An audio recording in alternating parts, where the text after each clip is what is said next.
Son günlər Azərbaycanda heyvanlar arasında dabaq xəstəliyi geniş yayılıb. Hətta buna görə heyvan bazarlarının bağlandığı bildirilir.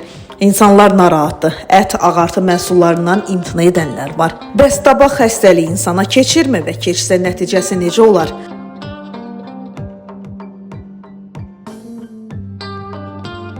Mütəxəssislər bildirirlər ki, dabaq insana keçə bilər, amma bu nadir hallarda baş verir.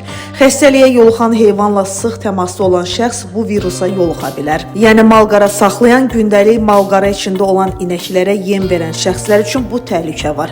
Virusa yoluxan insanlarda qızdırma, ağız boşluğunda yanma, ağızda yara əmələ gəlir. Dabağa yoluxmuş insan əsəbi olur, danışmaqda və udqunmaqda çətinlik çəkir. Xəstəlik bir həftə ərzində keçib gedir. Virus insandan insana keçmir. Bəs dabaq ətdən və ağartı məhsullarından keçə bilərmi? Mütəxəssislər deyir ki, xəstəliyin qida məhsulları ilə insana keçməsi ehtimalı yoxdur. Bu virus yalnız çiğ qida məhsulları yeyən insana keçə bilər. Azərbaycanda isə ət və süd məhsullarının çiğ şəkildə qəbul ənənəsi demək olar ki, yoxdur.